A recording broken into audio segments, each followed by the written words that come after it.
I've listened to Desire I Want to Turn Into You by Caroline Polachek for a year. And I listened to it once yesterday. Welcome to Spin It.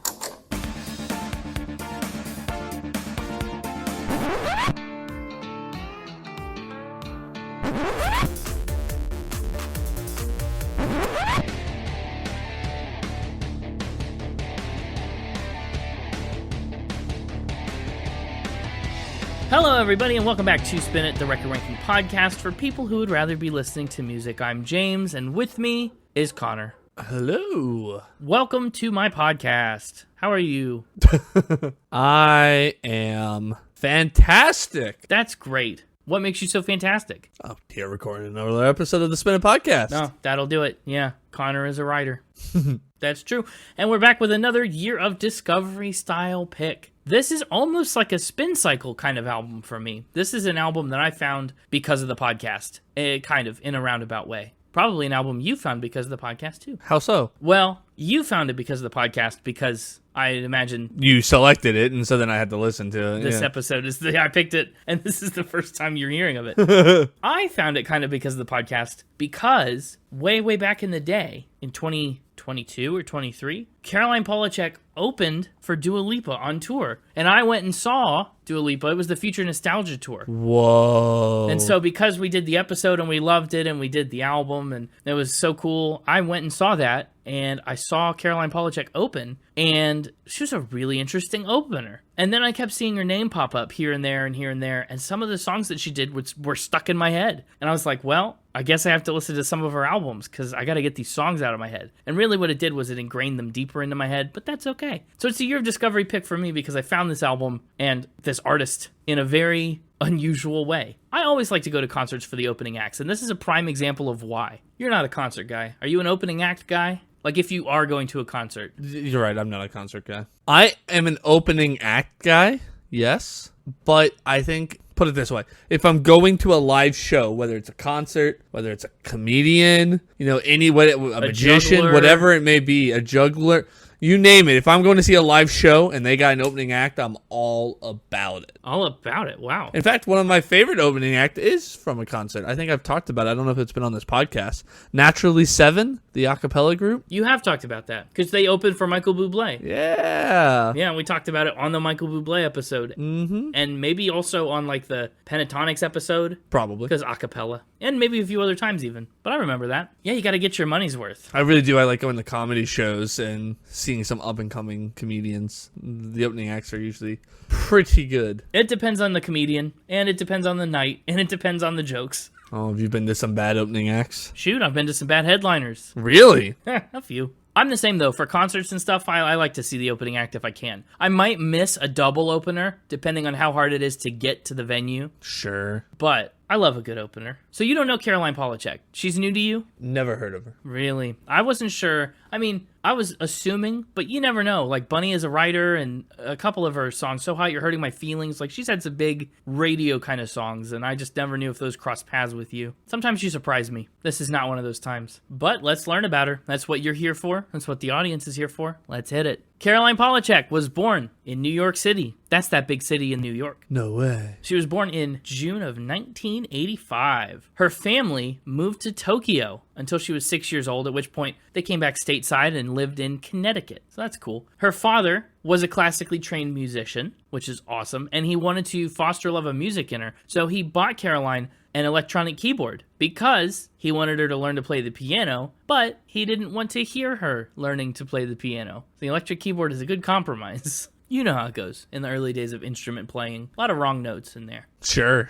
She also started singing in school choirs in 3rd grade, and her musical tastes kind of evolved into something pretty diverse, from like traditional Japanese songs and anime music from her time in Tokyo to like the punk and emo and jazz shows that she would travel to and see in New York City. Sometime around 2005, while she was in college at the University of Colorado, Caroline connected with Aaron Fenning and started a little band called Chairlift. Do you know anything by Chairlift? perhaps. Nope. Okay, I didn't think so. Can't say that I do. I would say there's probably less of a chance that you knew Chairlift than of a chance that you knew Caroline Polachek. So that makes sense. The Mixtaper did come across that bit of information, but I've never heard of them. I see. It's nice that you guys don't share everything that you know with each other, you know? Well, yeah, we're not conjoined. No. Or whatever, we're own separate people with our own separate experiences and knowledge. Yeah, naturally. And it's rude of you to suggest otherwise. I didn't suggest otherwise. I said it was good that the opposite, I think. I think that made sense. Anyway, Chairlift, Caroline's band. Their initial goal was to make ambient background music for haunted houses, which is cool. I don't do a lot of haunted houses. I don't know what the ambient background music is like in a haunted house. Do you? Have you ever been in a haunted house? I did a haunted woods. I've been on Disney's Haunted Mansion ride. No, I've never really done a proper haunted house. Really? Yeah. Spooky. They're too scary. They're haunted. Spooky, scary skeletons. Yeah, man, that stuff sends shivers down my spine. Just can't. But that's what they did. They made the haunted house music, not spooky, scary skeletons, but just eerie, creepy ambient stuff. They added a few members to the band and they put out their first record in 2008. Very successful. Their music ended up in Apple commercials and it earned them some MTV awards. They were touring internationally and opening for MGMT and The Killers. Some could say management is the real killer. Wow, it's true. Stress is the real killer. Silent killer. Not that silent. My stress is being pretty loud right now.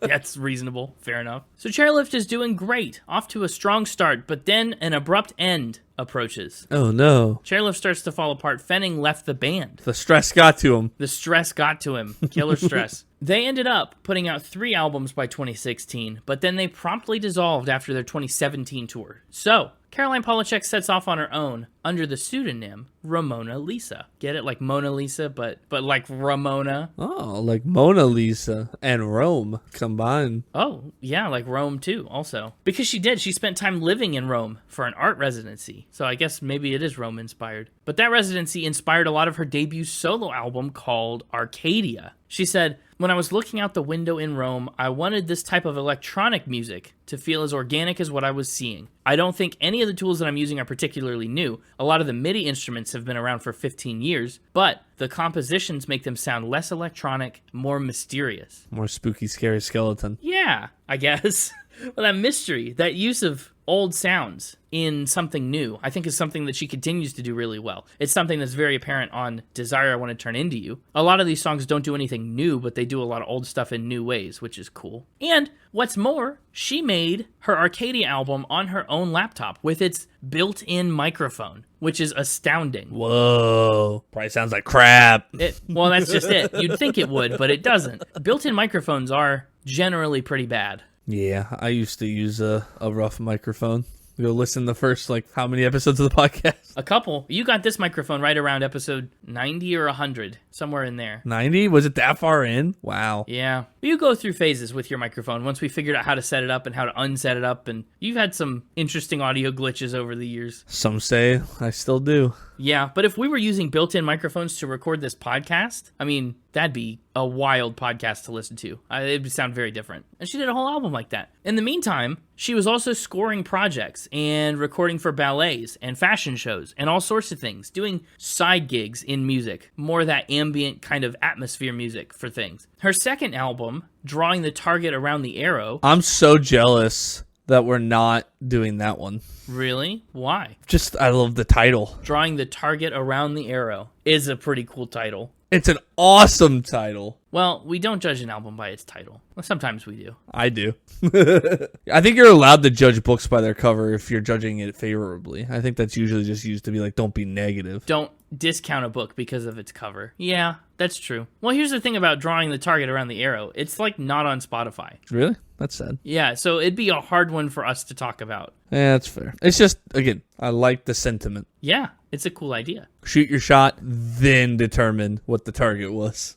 Just get based on where you end up. What you were trying to hit. Yeah. That's true. Oh, you know what? It is on Spotify. You know why I didn't know it was on Spotify? This is exactly the thing I was about to mention. Uh-huh. She dropped the pseudonym Ramona Lisa, and she changed to her initials when she made Drawing the Target Around the Arrow. Man, go into all sorts of different names. Making yourself real hard to find. Real hard to find. Yeah, you can find Drawing the Target Around the Arrow on Spotify under CEP, Caroline E. Polachek. I'm going to shoot my shot right now, and we'll draw the target around it later. Yeah. My unit Whoa. this week. Oh, whoa. You're drawing a score around your unit. Yeah, I'm just going to make up a unit, and we'll figure out how we got to it. Okay, I think. It's going to be praying manti. Oh, wow. Like multiple praying mantis. That's not even the right way to pluralize praying mantis. I know it's not the right way, but it's the more fun way to say.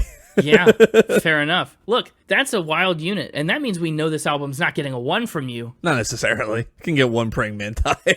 One praying... I don't know if it can, but that's okay. We could draw the target around it later. Yeah, we'll draw a score around that unit at the end of the episode. Yeah, I'm not trying to put the horse before the cart, so ridiculous. That's a first. Can't believe we're having such revolutionary firsts in this episode.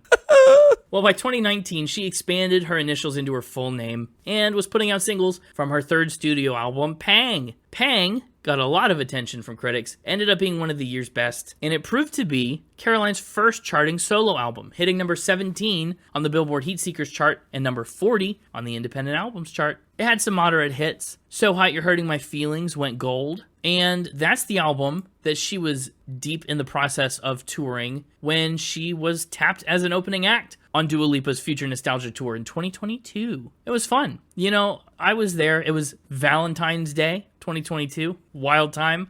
I went to this show. I don't know, she just really intrigued me. I didn't think her music was my thing at first. I wasn't expecting it. I was here to see Dua Lipa and Future Nostalgia with its like dance disco pop.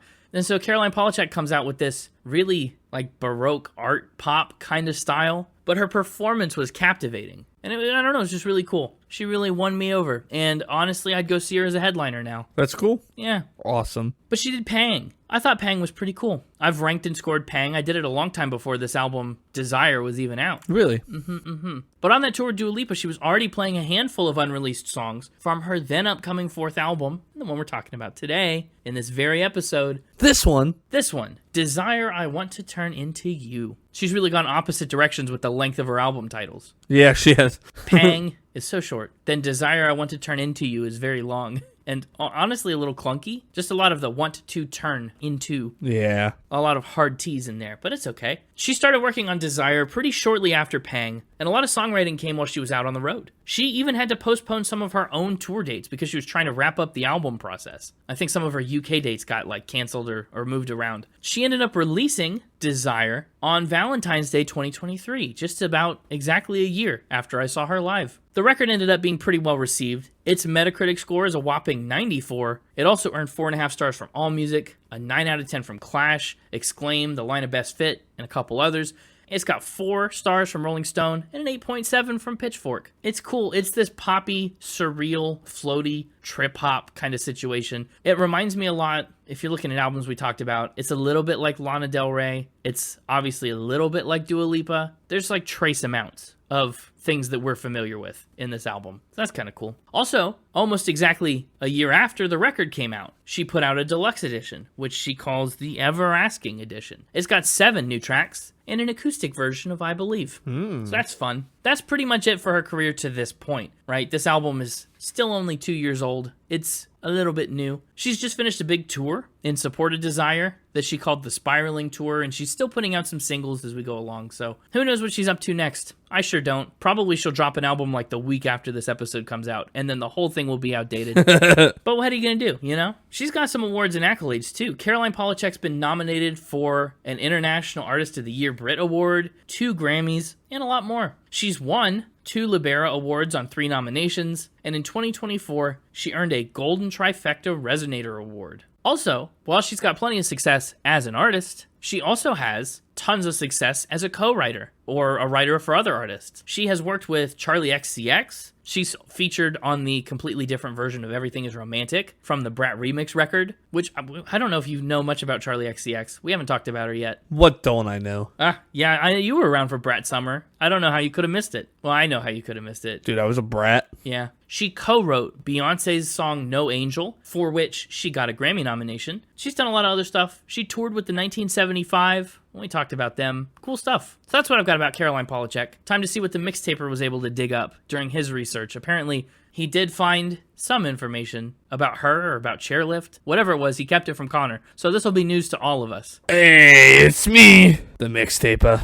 Well, howdy, Mixtaper. Hope you're not just here to blow smoke this week. Oh, I would never. Never ever? Well, maybe a little. Yeah, that's what I thought. But never, ever, except for that little bit. Right. Well, I've got billions of wins in Factor Spin at this point, so I'm not too worried here.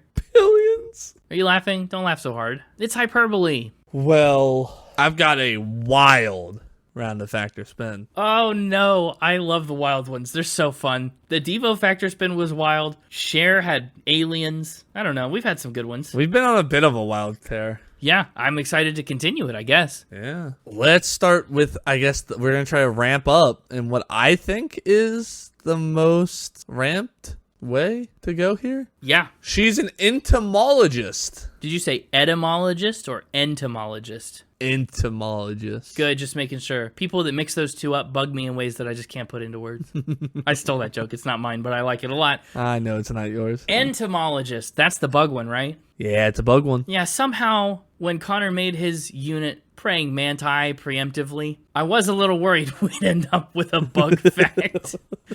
Call it a hunch. Listen. So an entomologist, she studies bugs? Yeah, she did. She did. She quit because it was not making music. What kind of bugs did she study? All sorts of bugs. She was an entomology assistant. Oh, okay. But I think that still counts. I think that still counts as being an entomologist. Yeah. Why did she study bugs? She liked bugs? She does like bugs. She just likes the outdoors in general a lot. Really fell in love with insects and worked for the Department of Environmental Protection. Wow. For a couple of summers in her youth as an entomology assistant. In her youth, like high school youth, college youth? As a teenager. Don't know if this was like still in high school or like right after high school when you're still technically a teenager. Right. Okay. She said like every teenage girl, she wanted to be a marine biologist at one point. That's what I've heard. And really got into biology, and that led her to entomology. And her love of bugs has led her to even have a pet praying mantis. Ah, there it is. Found him. She has a pet praying mantis. What's his name? Don't know. That's a bad name for a praying mantis.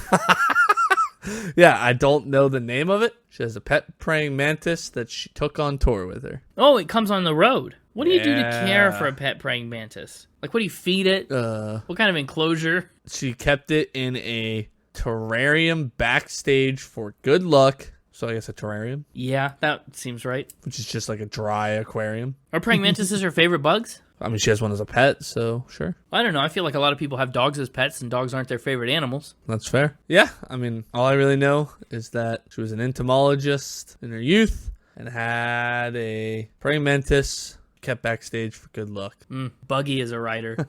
Oh, Buggy on the rider, because it could be on her rider to have praying mantis stuff in her dressing room. Oh! Yeah, that's good.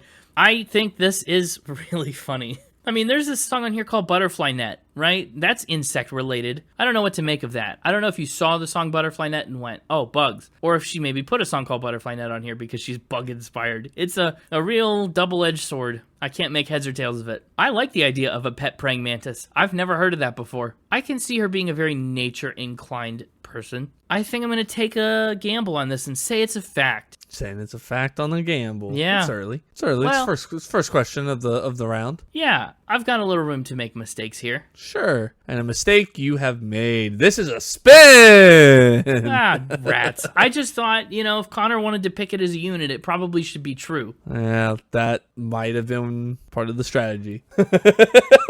Wow. I might have incepted that into him. Well, he said you weren't connected. He said you didn't share everything. Yeah, but Turns out you just give him all the ideas and he goes along with it. he just doesn't realize it. She was an entomology assistant in her youth and has a big love of nature and bugs. Yeah. But no pet praying mantis. Unfortunate. Well, I'll tell you what. She might not have one, but I believe. Fair enough. Praying mantises are pretty wild bugs. Like, Yeah. to they are. watch them and look at them, they get huge. And they move and stand so strangely. And they're probably the bug that people talk about their sex lives the most. That's true, because the females eat the males when they're done with them. Yeah. They're definitely in the top 3 Yeah. for sex life gossip by humans. Well, don't forget the Umaguma fly. I would never forget the Umaguma Guma Fly. Yeah. Or Beyonce's 10,000 bees or however many bees it was. Well, we don't talk about their sex, but the Umaguma was literally called the sex fly, so. Yeah. Beyonce had a lot of bees. I can't believe that was real. Her name was Beyonce. Come on. She accidentally associated herself with terrorists. There's got to be a better title than that. The one I want to use just doesn't feel like a proper thing to say. It sounds like, yeah, the thing you would say otherwise is that you would accuse her of being a terrorist. Yeah. And that's not what you want. I want to be like she was part of ISIS. No. Yeah, no. But I was like, I can't. That's taking it too far. That's the wrong idea. Yeah. So go with what I got. So sure, she accidentally associated with ISIS, you say? Yeah. How did she do this? Her first ever email. Like email address? Yeah. Not like the first ever email she sent? Yeah, sorry. Yeah. Her first email address. Right, okay. Well, what was the first email address that she had? ISIS3126 at AOL.com. Yeah, that's one, it's a name. Like, it's people's name out there, and it's a real thing, it's a real word, and yeah, having a terrorist group pop up named after it has certainly harshed the vibe around ISIS. Yeah. When did she make this email? It's AOL, right? So 2021. AOL is true. It's probably pretty far in the past. yeah. I mean, was there ever any mix-up with it? Like, she accidentally associated herself with terrorists by sharing an email name with a terrorist group. But did anybody ever confuse her for, like, the terrorist group ISIS? Did she continue using it until ISIS was around? Like, were there any consequences or any, like, action to this story? Oh, she did it in middle school. Oh, okay. But did anything happen? Well, she still uses it. Oh, wait, so you just gave everyone her email address? A email address. I mean, she gave it to everybody. It's on the internet. I guess it's on the internet. You're saying if I emailed that right now, I would be emailing Caroline Polachek? Mm-hmm. And you gotta promise me I'm not emailing ISIS. I cannot confirm nor deny that at this moment. Then I cannot email that at this moment. How did this come about? Why is she talking about this? Well, she still uses it for, like, BS email address login, like when a company requires. Oh, like spam and junk mail. Yeah. It's like, oh, enter an email to get a whatever. And it's just like a spam email. Okay, so she would never see it. It's like an unmonitored email. Unless. I'm not going to risk it. We're going to get put on a list. A list of awesome podcasts. Well, this is ridiculous. Told you it was a wild week. So it is. I guess this one's true. I'm going to say fact. You haven't asked why she went with this email. Oh, okay. Well, I was going to just say, it's a normal word. Before it was a terrorist group, she was in middle school. Yeah. This was the last millennium. I really don't think there was any, like, stigma around it. Why not? But why did she use it? Why did she pick ISIS? Why did Caroline Polachek choose ISIS? That should be the fact title. Caroline Polachek chose ISIS. Oh, no.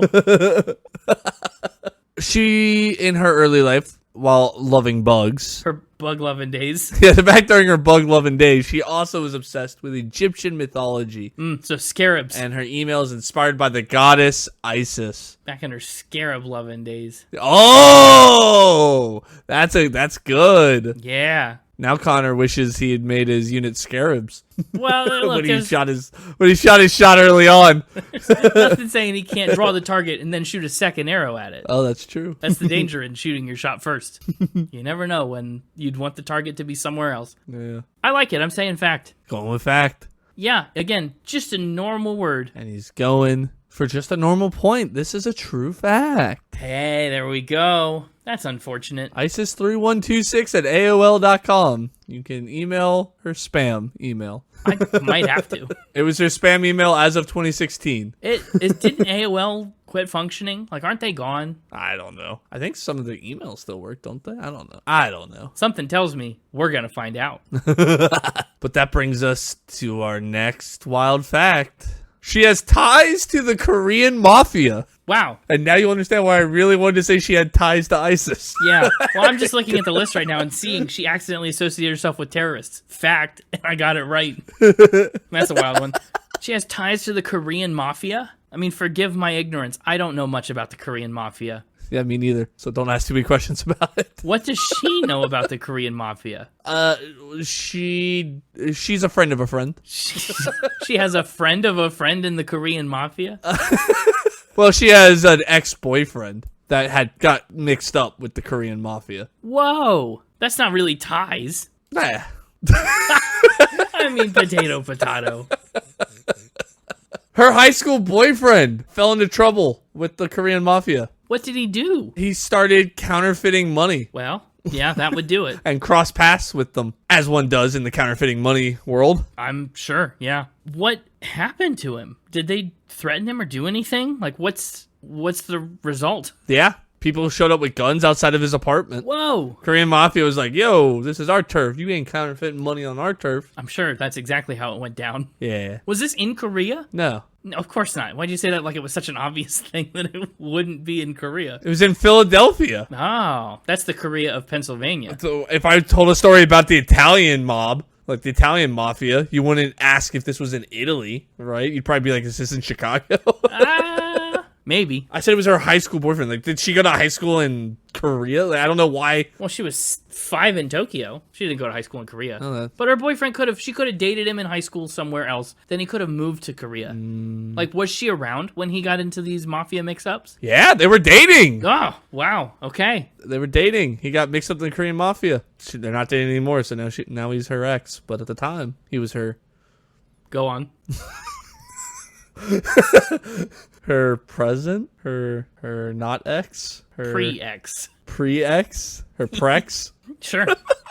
her prex. Now Connor wishes he had made his unit prex. Wow. Well, this'll teach him. Pre-ex scarabs. Man.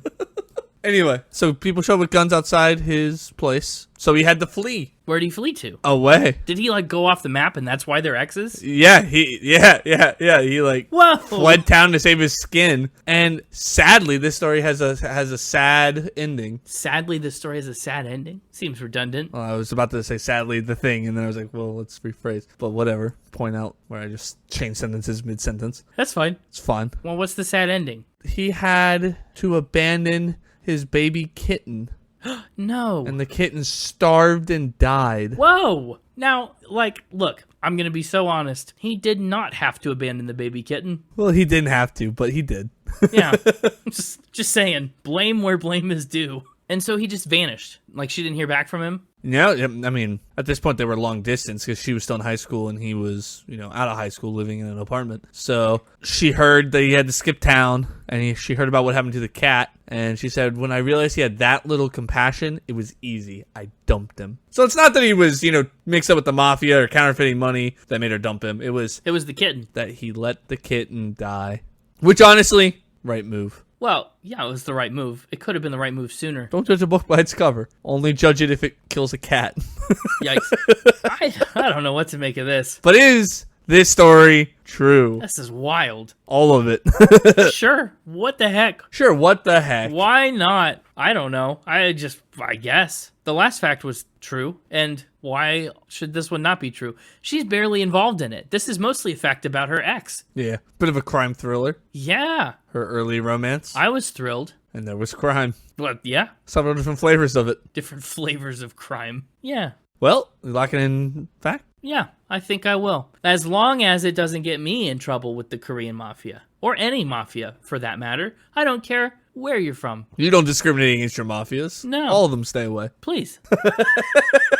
This is a true Oh fact. my gosh. What a wild pair of back-to-back facts. Man, everything is pretty impossible. Well, we got one more. Final ramp. What do you have here? Final ramp, too. How can we ramp? How can we possibly ramp after a crime thriller of various flavors? Now Connor wishes he had made crime flavors his unit. I'm telling you, it's not going to get any better. Our final ramp. She was electrocuted by a horse. Wow. That is a ramp indeed. Now, when you say this, my mind instantly goes to, and I hope I'm wrong, and this is somehow about a real mammal, like horse. My mind goes to those little, like, rocking horses, riding horses you put in a quarter and it goes outside of, like, supermarkets and stuff. Yeah. Is that the kind of horse? You're talking about a real horse, like a merry-go-round? Oh, no, we're talking about a real horse. Like, it neighs, it's measured in hands. Oh, it neighs. You can saddle it and ride it around. Oh, yeah. And it's alive. And it's alive. It'd be really weird if she was electrocuted by a real dead horse. No, I just mean like a robot. I'm trying to establish that this is a real horse and not a robot horse or an electronic horse. Real horse. Not a robot horse, not an electronic horse. Real, living, breathing. Electrocuted by a horse? What's wrong with the horse? What'd she do to it? She was being a bit of a hoon. A hoon. Out doofing with her friends. I've learned lately that hoon is just for cars. Hoon is just for people that drive fast. Oh, really? That's a shame. I know. Well, it still could apply. So she's out goofing off with a horse. She's out smoking with her friends. Smoking. Yeah, she was at a horse riding camp, and her and her friends snuck out to have a little smoke. Have some blueberries, and there was a bear there. I've heard this before. Please, that was skate camp. Skate camp. Knox Hamilton went to skate camp, not horse riding camp. Yeah, and horses are notoriously hard on drugs. They're part of the DARE program. Yeah, well, They hate drugs, I would imagine those police horses especially really crack down on it. especially the tranquilizers. Yeah, they don't like those. Yeah, So she's smoking around horses. yeah. Now, is she smoking with like say an electronic device, like a vape? Or No. she's just doing it the old-fashioned way? Yeah. Okay. I'm trying to figure out where the electricity comes into this before you tell me. And right now, I'm not seeing it. Did the horse cause her to fall into something electrical, like an electric fence? You could say that. Okay. You could say that. Cause to fall into is a little passive. Well, we were getting to that.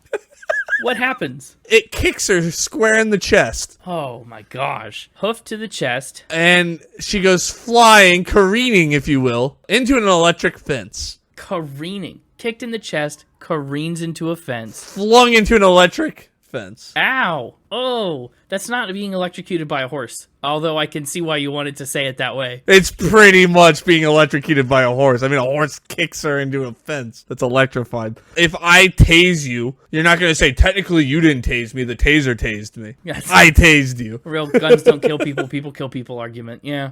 Yeah. Anyway, continue. She's got to get off this fence, right? How does this happen? I mean, we talked about, it was a spin, but we talked about Lucy Dacus like getting electrocuted from an outlet, and sometimes when that happens, all your muscles tense involuntarily, and you can't loosen your grip on things, and people can't really touch and help you because they could get electrocuted too.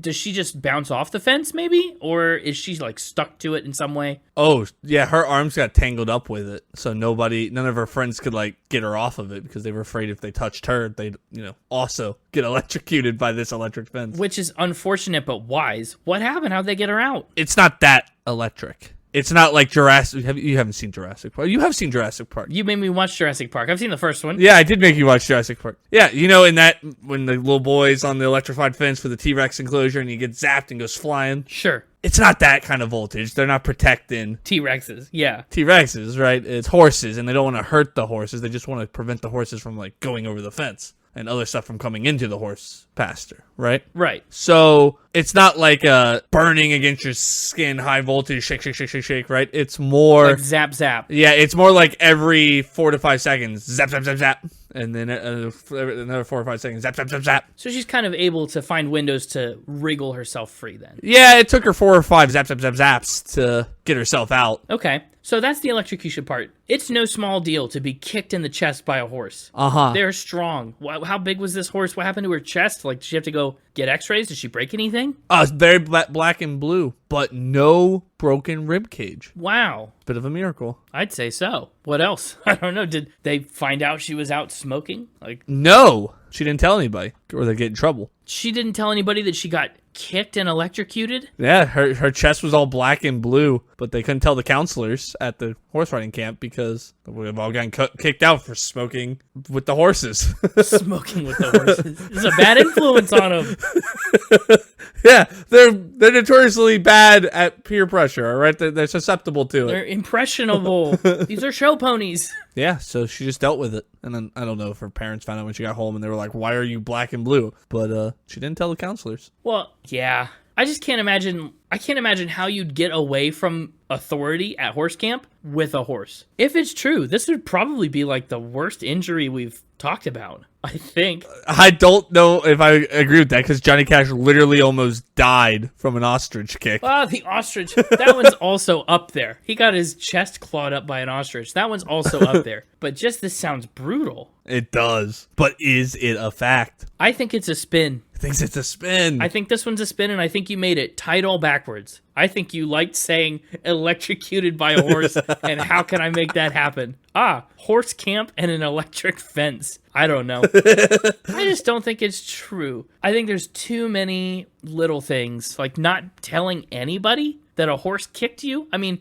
you could have made up some other story about what you were doing or where you were, but not telling anybody is wild stuff. I think this is a spin. You need to email ISIS3126 at AOL.com and tell them you don't believe them because this is a true fact. Unreal. Wow. Electrocuted by a horse. Electrocuted by a horse. I told you it was a wild week. That is a first. Yeah, that's pretty surreal. There's so many moving parts to that.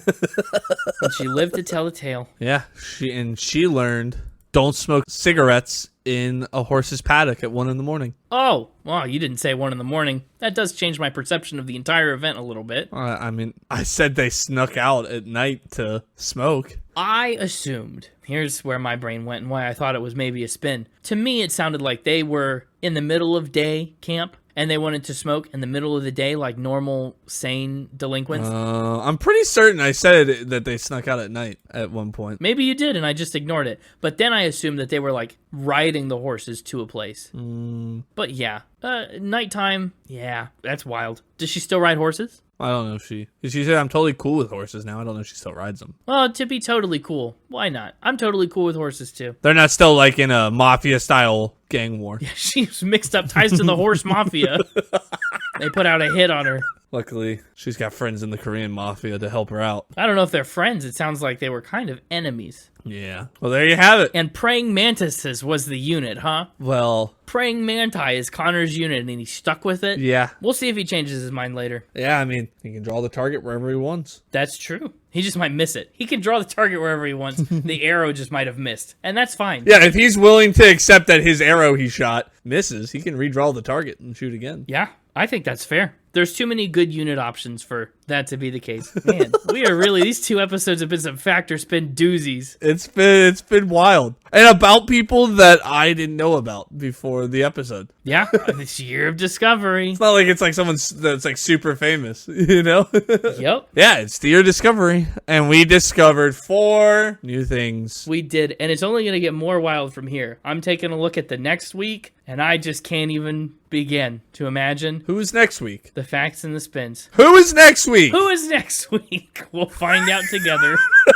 in 7 short days. In order to get there, I must bid you a fair... Yeah! There he goes, like a mixtaper out of the podcast. Welcome back, Connor. Sorry to tell you, your unit may need some workshopping. Yeah, that's what it seems like. I might have shot my shot. Maybe I need to rethink this whole shoot the arrow first and then draw the target. Maybe the target is there for a reason. The target's important. The target's kind of critical to the whole enterprise. Yeah, the target's kind of important. Yeah, maybe we shouldn't just be wildly taking shots at stuff. Yeah. Well, we live and we learn. That's true. Let's talk about this album cover of Desire I Want to Turn Into You. It's Caroline Polachek crawling through the middle of what appears to be a train car in sand, and she's wearing earmuffs or headphones, and there's a crude drawing of an angel on the ceiling behind her. There's some people in here. Oh, you didn't have to refer to it as Crude. It's a little harsh. Well, it's Crude. It's the name of the song. Crude. It's Crude. It's not a good drawing of an angel. Well, that's, like I said, you're just kind of being a little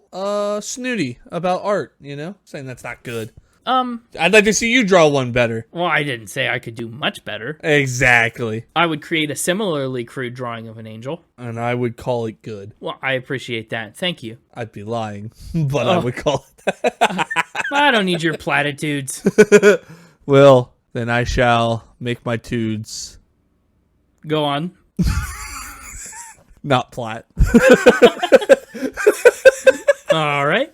What do you think of this album cover? It's kind of intense. It's cool. It's intense. I don't know why it's so intense. I think I could count, if we're not counting where you have to get off of one and onto another one to make like a connection, if we're just counting like trips, I think I could count on one hand the amount of times I've been on a Subway. Really? How many times have you eaten at Subway? Like the sandwich shop? Oh, way more than 5. Wow. I don't know if there's enough hands on this podcast.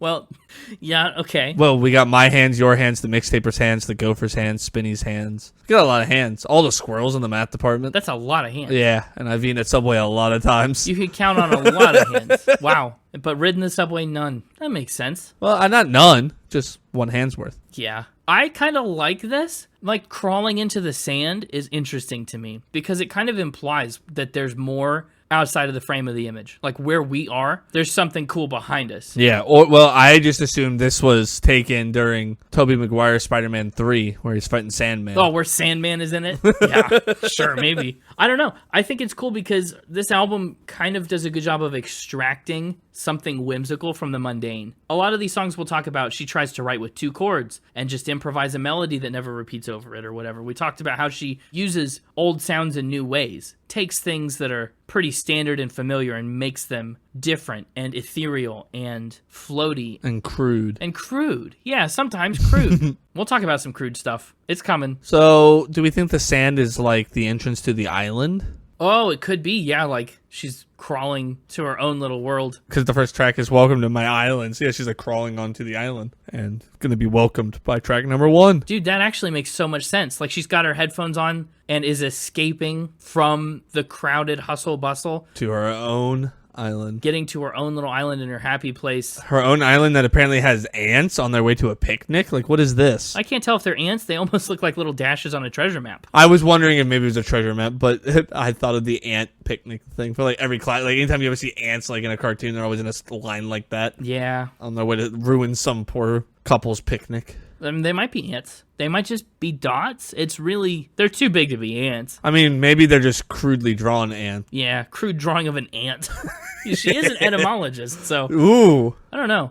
Sand, man. It's coarse and it's irritating. It gets everywhere. Well, I had a really good transition in the track number 1, and we kind of ruined it with the whole ant talk. Well, so that's okay. I guess we'll do a subpar transition into it now. Yeah, like we just did. Very stilted and unnatural. Let's talk about track 1. Welcome to My Island is up first. She's crawling right onto that island. What a start to this album. What a start. Yeah. I didn't know what to expect. I did not expect the ethereal oh-ohs. Yeah, she's really just going for it. That's the thing you hear a lot. You know, she does a lot of these vocalizations and syllables, and she's a great singer, honestly. She does a Tiny Desk concert that I watched leading up to this, and she just crushes it. Live, no auto-tune, no pitch correction, no nothing. She's just spot on. Like, the musicianship and the control over her voice is really next level. Pretty fun. She starts with that big intro, and then we kind of get into this more typical pop-style song. The drums kicks up a little bit. Mm-hmm. She wrote Welcome to My Island back when she was still working on Pang, her previous album. The way she sings it. One, there's the background vocals that make a great little echo. But, you know, there's that, like, desire I want to turn into you. Yeah. And then the way she says float on the ocean blue. Just that run is so pretty. Mm-hmm. I like that, yeah, she does show off all of her vocal stuff on the chorus and the intro so that during the verses she can kind of just do this little chant. It's very rhythmic and not singy. And I don't mind it because she gives us so much singing in the other parts. It's a really good way to make a nice contrast. Yeah. That's awesome. She said, while I was writing this song, look, I found a lot of weird-ish kind of quotes from Caroline Polachek about this album. You're just going to have to bear with me on some of them. But this is one of them. She said, while I was writing this song, I almost saw this from a point of view of egg trapping the sperm. She said, it's maniacal, huge ego. This is the brattiest song I've ever made. I needed to go full brat rant mode. I don't think attitude-wise I've ever really gotten to tear into this feeling of conflict and frustration. The record is dealing with catharsis and repression a lot, and I think setting up that tension on track 1 was part of the mission statement. I think it does do a good job of opening up the album, introducing that tension, giving us some attitude and some fierceness. Yeah, I like what the instruments do towards the end. They get a little more raw, I guess. Yeah, but they still kind of stay true to their roots and the established style of them. They do get a little more distorted and stuff. Yeah, it's just like the guitar gets like distorted. That's the word I'm looking for. Yeah, it's fun. She did say that there was comedy in it. She said it's a total comedy to open the album with this full Tarzan mode and then immediately snap into this 80s phone operator voice. Which is true. It's what she kind of does. but it works. She said a lot of the comedy in the song comes from the kind of code switching within it. She also did a remix with George Daniel and Charlie XCX, so I think going full brat rant really paid off. Sure. She said it's an anthem for a walk of shame. She's on an island. The rest of society, she said, is moving down the road kind of giving you side eye, and you don't care because you're completely insulated in your own kind of bratty, messy spiral. That's kind of what the island is. I'm just doing my own thing, and I don't care what other people think or say about it. Then we kind of jump right into track 2 with Pretty Impossible, another song that opens with just her vocals doing their Caroline Polachek vocal thing. I like that she says in it like she's British. Like she's British, right? She says a lot of things in these quotes and other stuff like she's British and she's not. Yeah. But it does just kind of fit the beat of the song. Yeah. Pretty Impossible is such a cool song. It's very cool. Caroline said, if Welcome to My Island is the insane overture, Pretty Impossible finds me at street level, just daydreaming. I wanted to do something with as little structure as possible, where you just enter a song vocally and just flow, and there's no discernible verses or choruses. She said it's actually a surprisingly difficult memo to stick to because it's so easy to get into these little patterns and want to bring them back. She said, I managed to refuse the repetition of stuff, except for, of course, the opening vocals, which are a nod to Suzanne Vega. She calls it her favorite song on the album. It's up there for me. Until I read that quote, I didn't realize that this song didn't have any repeating sections, because it just feels like it should. I didn't either until you just said it. Yeah, I don't know how she disguises it like that. It's just camouflaged. And we've talked about other songs in the past that don't have repeating sections. I'm thinking a lot of like Julian Baker's stuff. It's just a one-way street through the song. And this one is the same. Caroline describes it as flowing like a sailboat that's just surfing through these choppy seas. She said, I wanted this song to feel almost the way it feels to walk down a street when you're just spacing out, and different things that you see pass you by and kind of send you on different little thought tangents, and then you're snapped into the next one. I think that is how it feels. It's just very stream of conscious, like contiguous thought. And the melody is a really fun one. That hook is really good. Track 3 has a funky beat to it. We get a little funkier than the first two that were more flowy. Oh boy. Flowy is for sure the case on Welcome to My Island and Pretty Impossible. Bunny as a writer cuts loose. That was the lead single, and honestly, surprisingly a big hit from this album. Pitchfork called Bunny as a Writer the best song of 2021. Oh, wow. 6 or 7 other different publications had it in the running. Yeah, it was a big one. I like it. I like it a lot, too. I don't know why I like it a lot. It's simple. There's something about the phrase Bunny is a writer and the way she says it. It's an earworm. It latches right in. Absolutely. But it doesn't really, mean anything. This is an instance. This is exactly what she did. She shot the arrow and then drew the target around it because she came up with Bunny as a writer first and then was like, what does that mean? I love it. What does it mean? And then she came up with that around it. She said Bunny, as a character, she said Bunny is slippery, impossible to get a hold of. Maybe it's a fantasy, maybe it's a bad attitude, but anyone can be Bunny, at least for 3 minutes and 17 seconds. Nice. Yeah, she said the song is a spicy little summer song about being unavailable, which includes my favorite bass line of the album, this minimal funk bass line. Structurally on this one, I really wanted it to flow without people having a sense of the traditional dynamics between verses and choruses. You just enter it and flow. Kind of the same thing she said on Pretty Impossible too, but She said Bunny as a writer was a set of words that just flowed out without me thinking too much about it. So you're noticing some patterns on this album, right? Songs that flow without discernible sections, phrases that don't really make sense, like Pretty Impossible, Desire I Want to Turn Into You, like stuff that you kind of imagine and think you understand a little bit, but doesn't have any real concrete meaning attached to it. Bunny as a writer is cool though, because it does feel like Welcome to My Island and Pretty Impossible are very fleshed out musical songs. Lots of moving pieces, lots of musical world building, kind of. Yeah. Bunny as a writer strips all that back to the bass line and that little whistle hook, and you're just kind of along for the ride. It's mostly just drums. It really is. It's just the little claps and the drum beat, and then just that staccato singing. Yeah. I think it's perfectly placed as well, because in such contrast to the first two. Yeah. Well, it gives the album a good chance to grow. The first 2 songs were good, and they were lifting you up and welcoming you in. Bunny as a writer kind of spikes you a little bit. So, her head voice, where she goes up really high. Yes. It's kind of that ethereal singing. That's something I've complained about on past episodes for anybody who's been around the podcast for a while. Yeah, like me. Yeah, like you.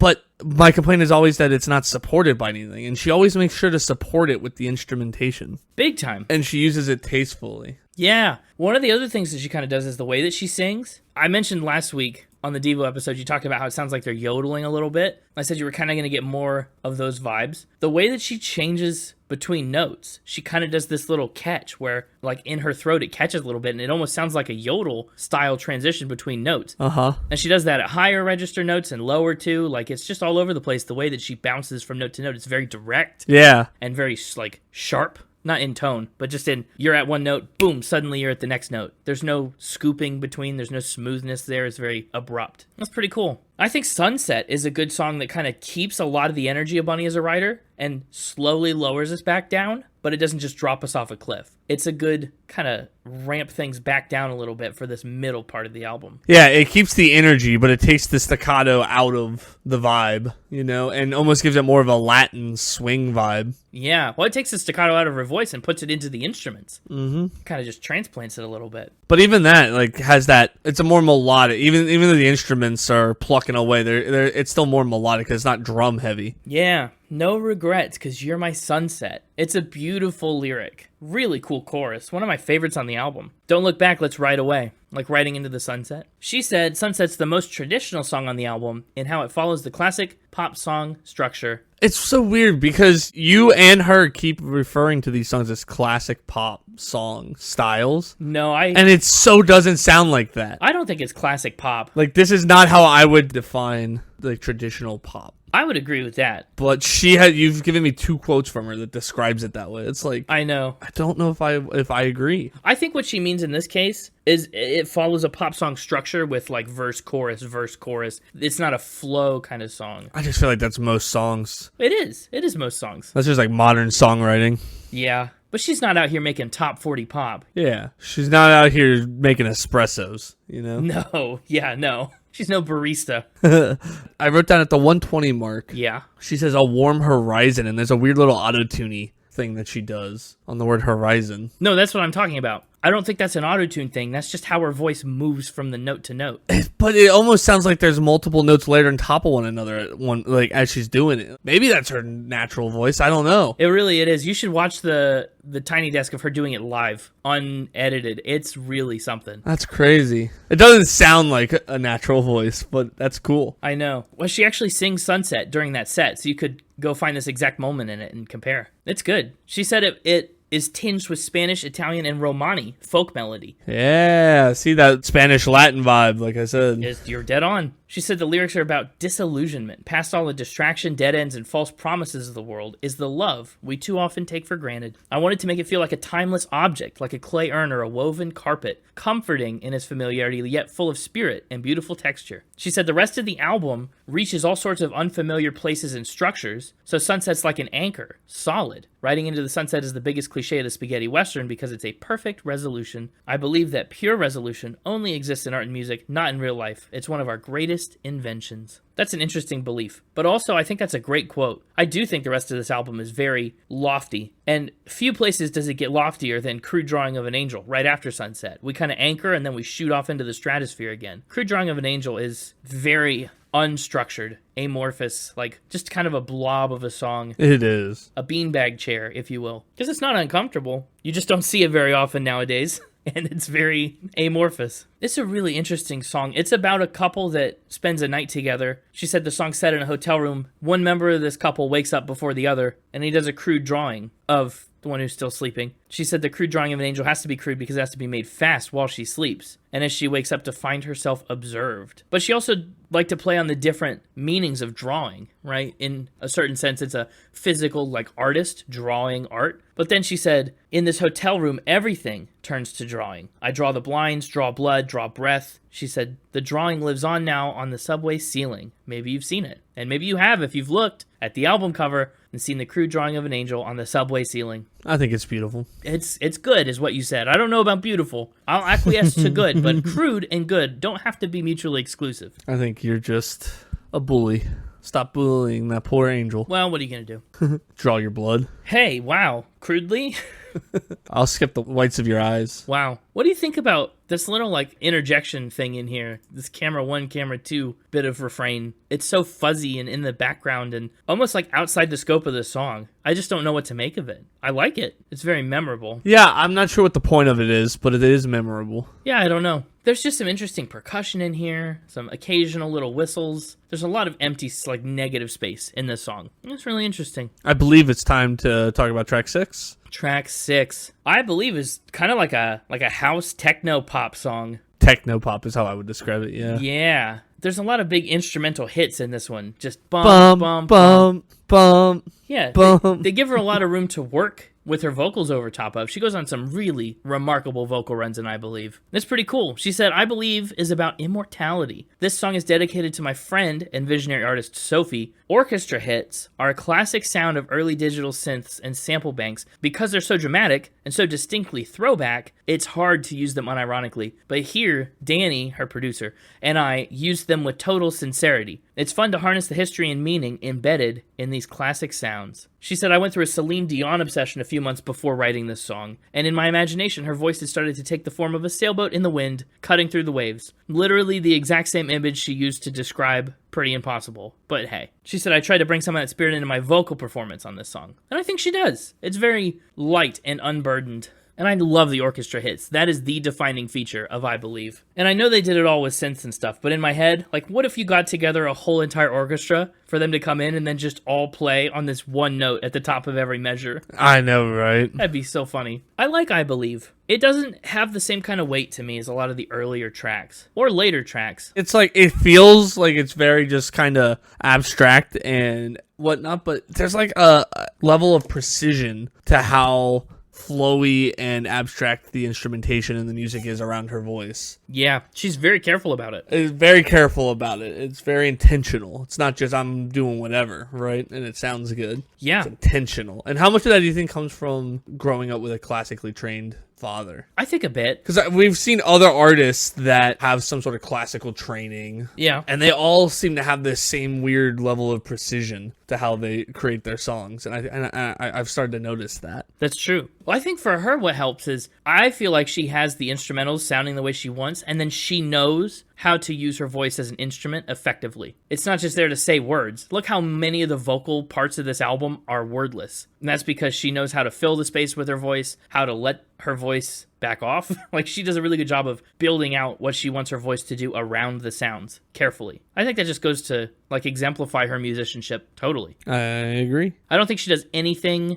without a very thorough understanding of it. She's very aware of how it's going to go when she improvises a note or does a vocal run. She's got it in her head, and it has a purpose. It's not gratuitous. And in fact, Fly to You is a great example of that intentionality. On Fly to You, she said the melodies in this song were structured so that they can all interlock and happen at the same time. So she's planning out things well in advance. And it's just as true on Fly to You as it is everywhere else. It's an interesting song to have features on it, too, because it's a song about other people. She said the lyrics are about reunion and how simple things are when you finally see someone again after a long time and all the doubt and tension falls away. And she said this same guitar line gets reharmonized by all the different chords underneath, so the same line feels completely different the second time it comes around. That's so creative. I love that. How'd you feel about Fly to You? It's fast, like in the drum beat and stuff. It is fast. Makes me feel stressed out. But I think it makes me feel stressed out because it sounds like the soundtrack to a Sonic the Hedgehog video game with its drums. And that takes me back to my childhood. I really like how dynamically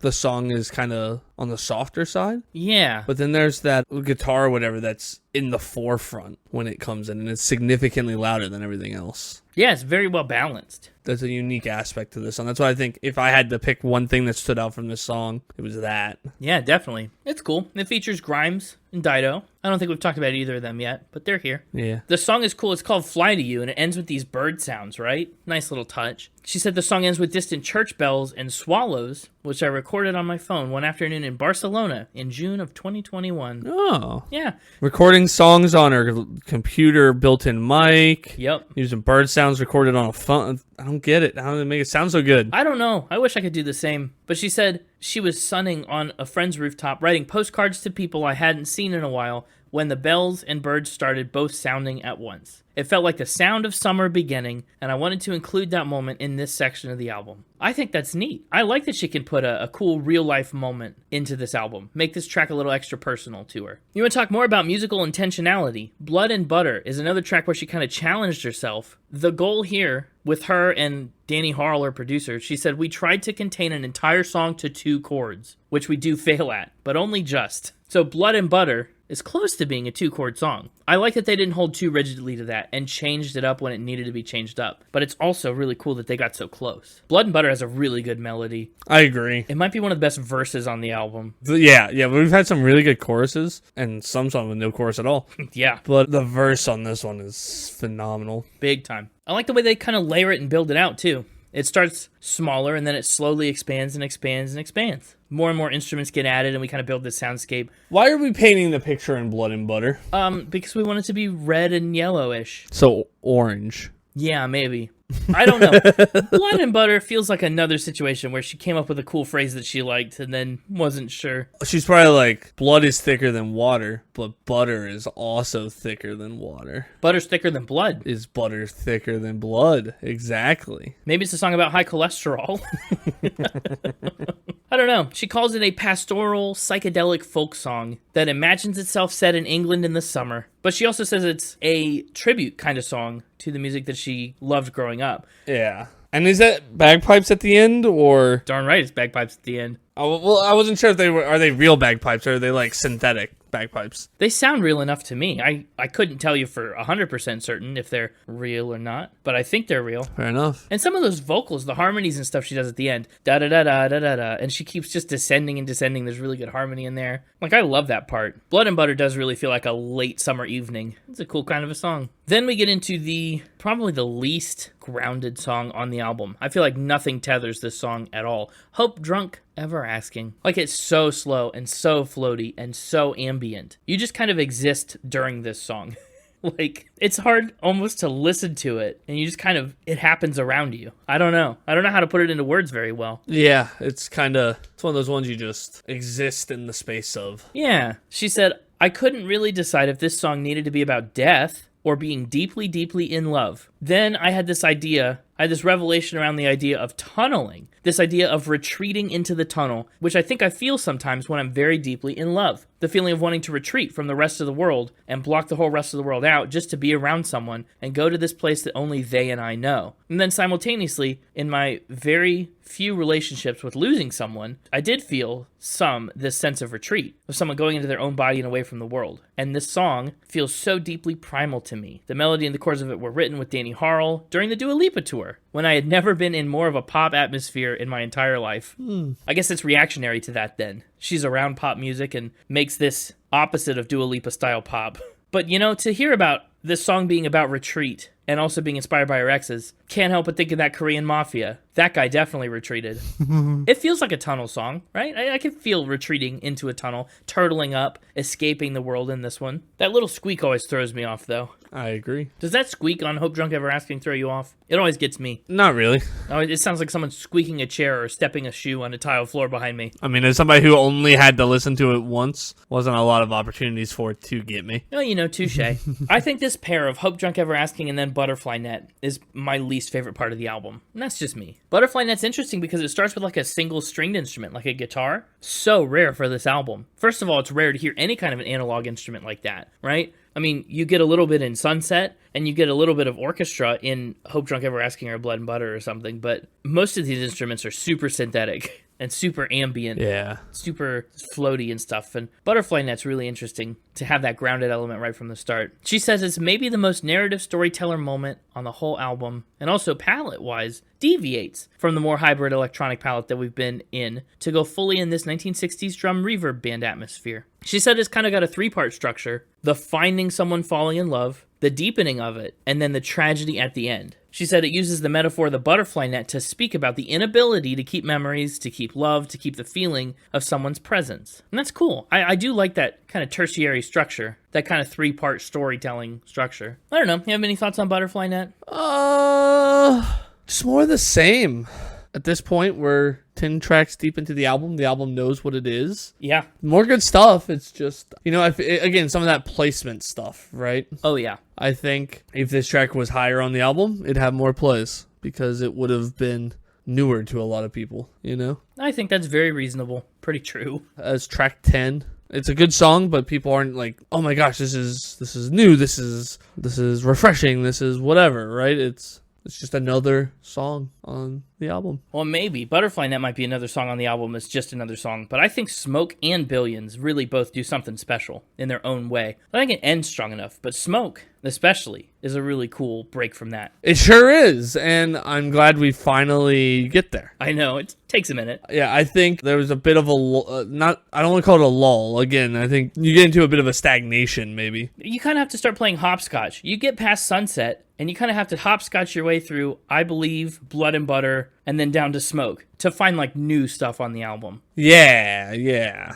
But Smoke is a pretty awesome track. Oh man, that little chanting kind of vocal that goes on behind her, na na na, so good. It's great. She said Smoke is about catharsis. The opening line is about pretending that something isn't catastrophic when it obviously is. It's about denial. It's about pretending that the situation or your feelings for someone aren't tectonic, but of course they are. And then of course in the chorus, everything pours right out. But she said tonally it feels like I'm at home base with Smoke. And it is. It's very exactly the kind of music that she makes. She mentions how it kind of is reminiscent of songs on Pang, which it definitely is. I think it's just a great track. I like how she does so many of these. She does it on Sunset too. So many of these melodies that follow the instruments with her vocals. It's nice. Gives the song a really good texture because you hear it as like an instrumental line or a na-na-na, but then you hear it again as lyrics and you go, oh wait, I remember this. And the album ends with its second single, and one of my personal favorites, Billions. Caroline said she wanted something that captured the afterglow of a reopening. And with Billions, the melody and the images kind of came to her pretty seamlessly. She heard a version of the beat from Danny Harrell, and the words and images just kind of flowed out of her. We're back in kind of that techno-y realm at the beginning of this song. Yes. Yeah, but a softer techno. Sure. Especially that very opening. By the time we get to her singing, it's kind of mellowed out a little bit. That's true. Now, this song is interesting because so many of the lyrics are presented like one word at a time. Billions, salty, flavor, lies like a sailor, hand it over, broker, give me the closure. That's like so many short little bite-sized phrases in these verses that are really cool. This is also probably the first time we've ever talked about a song that uses the word cornucopic. Yeah, cornucopic. Cornucopic. It's a weird word. Essentially like a cornucopia. Who knows? Twisted, manic, like a cornucopia. My cup overfloweth billions. I just love the sentiment too. I've never felt so close to you. The choir that comes in, it's a children's choir, crushes it, knocks it out of the park. Man, it's good stuff. What an album closer. I don't know why, but my brain just said cornucopacetic. Hey, that's a great word. I don't know what that's good for. It's when you have like a pretty chill Thanksgiving. Everything's cornucopacetic. Man, I just love it as an album closer. It really does put a bow on this album of kind of personal reckoning and deep, really deep longing. It's nice. She said Billions is last for all the same reasons that Welcome to My Island is first. It dissolves into total selflessness. I've never felt so close to you. She said, whereas the album opens with total selfishness. Welcome to My Island, right? This brat anthem. It's a nice little journey, I think. But she said the Beach Boys' Surf's Up is one of my favorite songs of all time. I cannot listen to it without sobbing, but the non-linear, spiritual, tumbling, opening quality of that song was something I wanted to bring into this song. But Billions is really about pure sensuality, about the agenda fading away, and just the gorgeous sensuality of existing in this world that's so full of abundance. Cornucopiac, right? She said it's a cheeky sailboat trip. Again, a lot of sailboat trips on this album. A cheeky sailboat trip through all these feelings. She said, you know that feeling of when you're driving a car to the beach? That first moment when you turn the corner and see the ocean spreading out in front of you? That's what I wanted the ending of this album to feel like. The song goes very quiet all of a sudden. Then you see the water and the children's choir comes in. I think that's a great way to describe it. I think she captured that feeling pretty perfectly. Just like it's a nice ending. It is. It's a nice ending. Yeah. Should we get into Final Spin? I mean, if that's what you desire. Yeah. If you want this podcast to turn into Final Spin. Desire I Want to Turn Into Final Spin? Yeah. Great. I think Desire I Want to Turn Into You is a really fascinating album. In a very different kind of way than Are We Not Men, We Are Devo was fascinating. Or in a very different kind of way.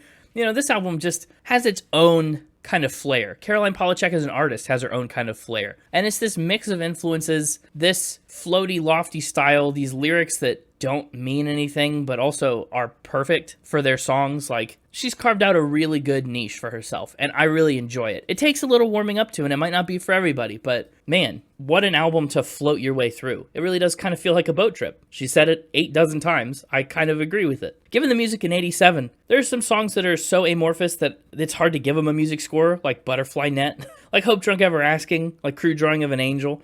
But, you know, for the most part, I like so many of these songs. Choruses are great. Just the hooks are great. Even when the music is not necessarily pulling that weight, some of the hooks are so good. I like the cleverness. I like the gamesmanship of trying to, like, make a song with 2 chords or make a song that doesn't repeat anything or whatever it might be. There's a lot of different tricks to this album musically that I really like. 87 there. 83 for the lyrics. Sometimes they're a little dense, but often I think they're pretty good. I like that she doesn't necessarily tie herself to lyrics. She's going to put in what sounds good and what feels good. Whether it means exactly what we think it should mean doesn't really matter as much. So an 83. Instruments and production, 88. Lots of varied flavors on this album. Like Bunny is a Writer, Sunset, Crude Drawing of an Angel. Look to those 3 tracks consecutively if you want 3 very distinct flavors of music. So I don't know, it's hard to pigeonhole, but the diversity is nice. There's still that through thread of her vocals on each song, and it's interesting that that's really what ties the songs together from like a sound standpoint in a lot of cases. 88 there.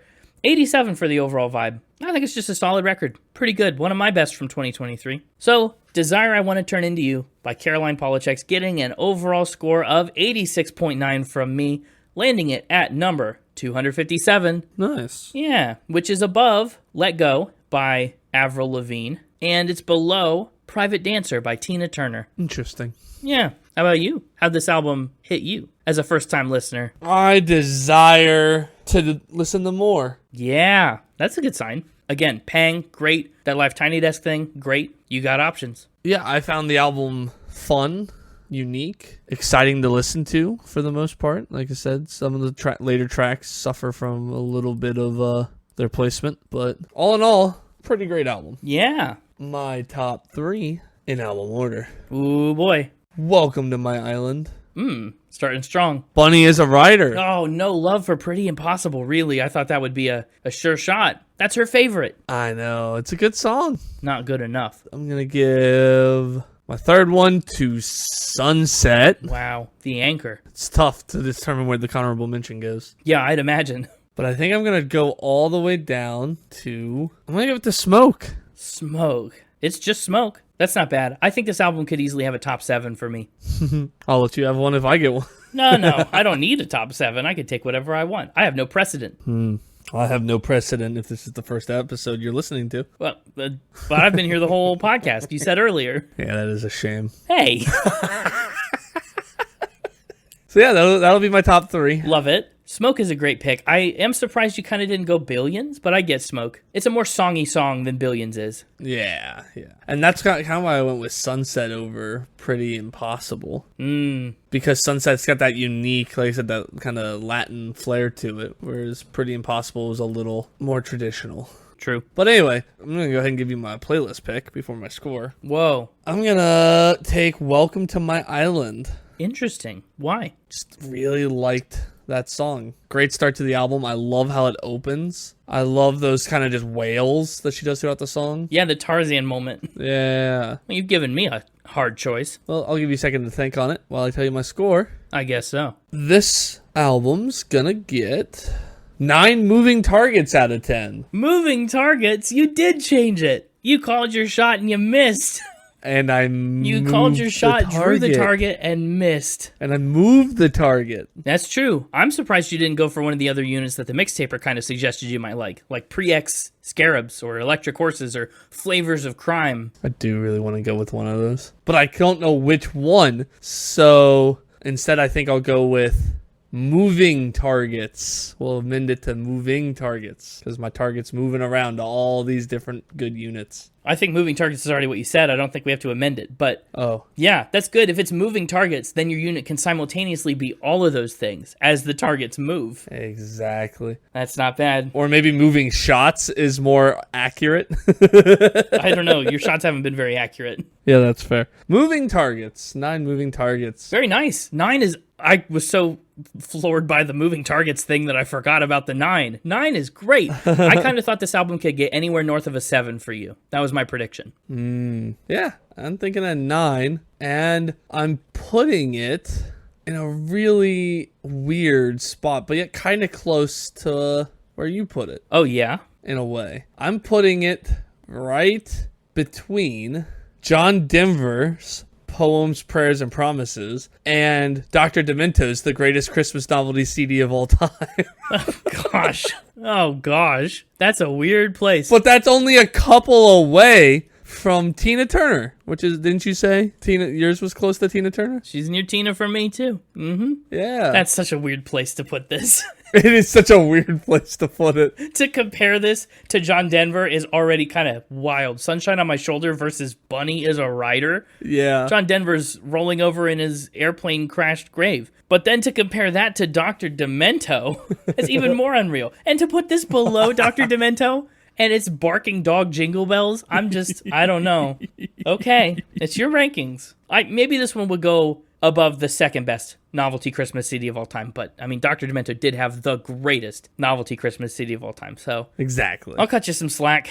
I'm still stuck. I don't know what I want on the playlist. Well, I do, but it's too much. Okay, what do you want? Gosh, I want Pretty Impossible, Bunny is a Rider. I want less Blood and Butter, but then also Smoke and Billions. I'm down to those real 4. Bunny is a Rider, Pretty Impossible, Smoke, Billions. And I don't know which one's going to complement the playlist the best. Bunny is a Rider is objectively the most fun song. Yeah, that's what I would pick if I had a second pick. But Billions is a really cool song to put there in contrast to Welcome to My Island, because she talks about how it's a full circle moment, from the selfish to the selfless. Kind of get the start and the end of the album. But then also Pretty Impossible and Smoke, I like their vocal things. Da-da-da-da-da-da-da, and na-na-na-na-na-na-na-na. Like, they're very similar. Mm-hmm. Should it be Bunny as a Rider? That's what I would go with. Oh, it's so hard. If you had picked Smoke or Pretty Impossible, easy. Bunny as a Rider, no problem. All right, we'll do it. We'll take that. Welcome to My Island, Bunny as a Rider. Just because it's such a different side to this album. There we go. That's going to do it for this episode of Spin It. We've done it yet again. Let's just pat ourselves on the back. If you want more Spin It, and trust us, you want to be here next week, you can find us wherever you get your podcasts. Make sure to follow and rate and say hi. If you can leave a comment, that's really great. You can also find us on social media,